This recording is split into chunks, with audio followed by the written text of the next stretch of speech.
I really hope they got outside. I really, really hope they got outside.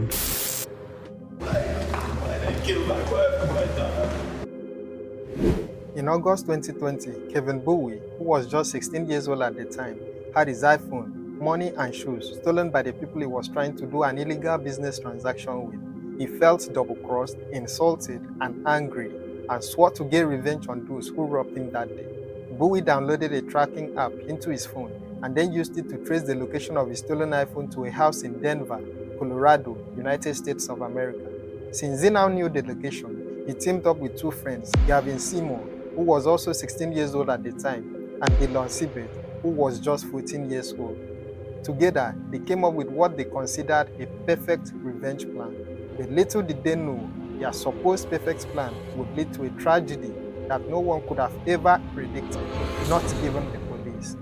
On the D-Day, Kevin and his crew dressed up in hoodies, wore masks, and armed themselves with gasoline cans. They broke into the house around 2 a.m., doused it with gasoline, set the building on fire, and then ran away. Kevin believed he had successfully gotten his revenge that night. After all, he had it well planned out and perfectly executed. But what was waiting for him the next morning was something he never saw coming. In the morning, Kevin found out through the news that all he had successfully done that night was burn the wrong home, and that the people who lived there were not the people who robbed him. Rather, it was a family consisting of 3 adults and 2 babies who had migrated from Senegal to the United States in search of greener pastures.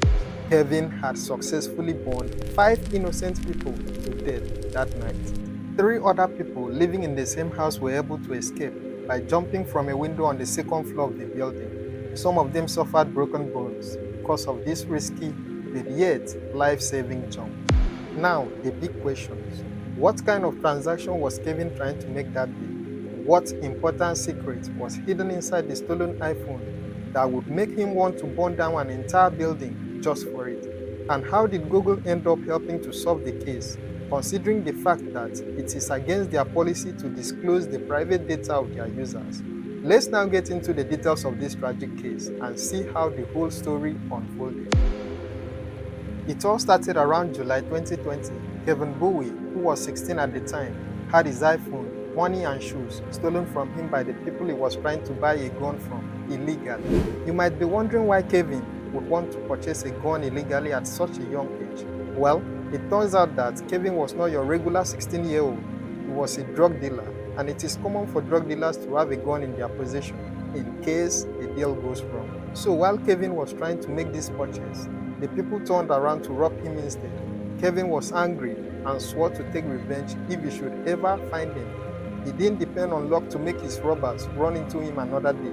Rather, Kevin decided to find them himself using an app called Find My iPhone. What this app does is help users locate their Apple devices when they are lost or stolen. So Kevin began searching for a stolen iPhone using this tool. The app eventually found a match and then traced the phone's location to an address on N. Truckee Street in Denver, Colorado. Without questioning the accuracy of the results provided by the app, Kevin Bowie began planning his revenge mission.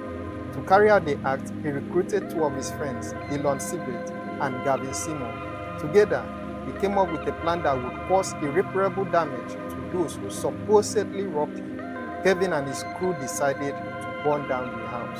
On August 15, 2020, at around 2:30 a.m., the 3 boys went to the apartment located at the 5300 block of North Truckee Street. With their faces perfectly concealed behind a black mask and armed with a can of gasoline, they set the house on fire and fled the scene. Now, in this house, 3 separate families were living in it. The owners of the house occupied the top floor, while the 2 other families who rented from them occupied the ground floor. As the fire began spreading, the family occupying the top floor were able to jump out of the building. One of them ran to the front door of the ground floor and tried to unlock the door with the keypad in order to save the other 2 families. Unfortunately, the door wasn't unlocking. A police officer who was patrolling the area around 2:40 a.m. then spotted the burning house and alerted the firefighters. After calling firefighters, the officer attempted to enter the house through the garage, but could not do so due to the heat and flames coming out of it. He then rushed to the front door, where he met the homeowner still trying to unlock the door with the keypad. The officer then kicked the front door in. But again, he could not enter due to the extreme heat and smoke. When the fire department finally arrived and the fire was quenched, they found the body of 29-year-old Jibril Diol, 23-year-old Aja Diol, and their 22-month-old daughter, Khadija Diol. These were the members of the first family. The second family was 25-year-old Arson Diol and her 6-month-old daughter, Hawa Bey. Both families were burnt to death. The investigators at the scene quickly determined that this was a case of arson, as they figured out that a liquid accelerant had been used to start the fire. They immediately obtained surveillance videos from the neighbor's house. The video showed 3 people wearing hoodies and full face masks near the home at the time of the fire. They were also able to find surveillance images of a car they suspected was connected to the fire as it moved through the neighborhood. At this point, the investigators believed they were making good progress in the case. But little did they know that the game-changing evidence wasn't something they could find at the crime scene. For weeks, the investigators were stuck on how to identify the masked individuals without any leads. Due to the fears that the fire had been a result of a hate crime, some Senegalese immigrants installed security cameras at their homes in case they could also be targeted. The police also considered the son of the homeowner, who was working overnight shift at a 7-Eleven when the fire broke out, as a suspect. However, the police did not believe the house was randomly chosen by the attackers, since it was sandwiched among other similar-looking houses on the same street. They decided to try a new and controversial strategy. The police obtained a series of search warrants for both cell phone and tech companies in the US. These search warrants will eventually lead them to identify the 3 teams. The first warrant asked for cell tower data from all the major phone companies.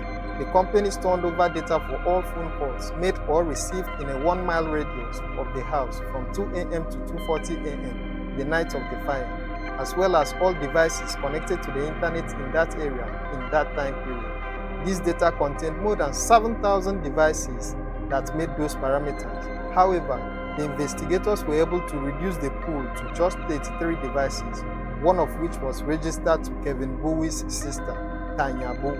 The investigators also reasoned that the attackers must have searched for the house address on Google before going for the attack. This prompted them to reach out to Google for assistance. They wanted Google to release the IP names of the people who had searched for the house address within 15 days before the incident. Google was unwilling to release the required information because of its policy of protecting the privacy of its users.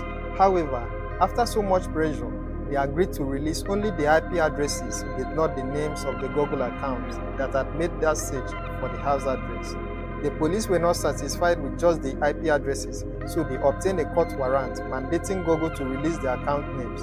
Google finally provided 5 accounts that made the search, and this changed the fate of the case for Google. Out of the 5 accounts provided by Google, 3 accounts had the names of Kevin Bowie, Gavin Seymour, and Elon Sibet. Investigators then requested all data related to their text, social media accounts, and iCloud storage. They eventually used the location data to show the teens' phones moving from Lakewood to the Trophy Street area at the time of the fire. A detective also tracked down where the teens purchased their masks. He was able to obtain surveillance footage outside the shop where the 3 masks were bought. The video showed a car parking just before the time of the purchase and driving away just after. The car in the video matched the one seen near the burnt house on the night of the fire. The detective then visited Kevin Bowie's home, who by this time had been identified as a suspect through the data searches. On arrival, he saw a car matching the same one on the video evidence. On January 27, 2021, Kevin Bowie and crew were arrested for interrogation. In February 2023, Elon Sibet pleaded guilty to second-degree murder and was sentenced to a juvenile facility for 3 years and an additional 7 years in a state prison. He is expected to be paroled in February of 2029. In March 2024, Gavin Seymour also pleaded guilty to second-degree murder and was sentenced to 40 years in prison. He is expected to be paroled in November 2015. In July 2024, after a failed effort to challenge the key evidence in the case, Kevin Bowie pleaded guilty to 2 counts of second-degree murder and was sentenced to 60 years in prison. Now, judging from the gravity of the crime committed and the irreparable damages faced by the innocent family, I do not think the sentence given by the judge was enough to cover for the crime. Mind you, I am not the only one feeling this way. even the families of the victims also believed justice was not safe to them. We might say they were teenagers, but we shouldn't forget the fact that they knew exactly what they were doing. And let me shock you, police revealed that on August 1st, 2020, just 4 days before Kevin Bowie and his crew burned down the house, Kevin sent Simon a message on Snapchat saying, possibly ruin our futures and burn down his house.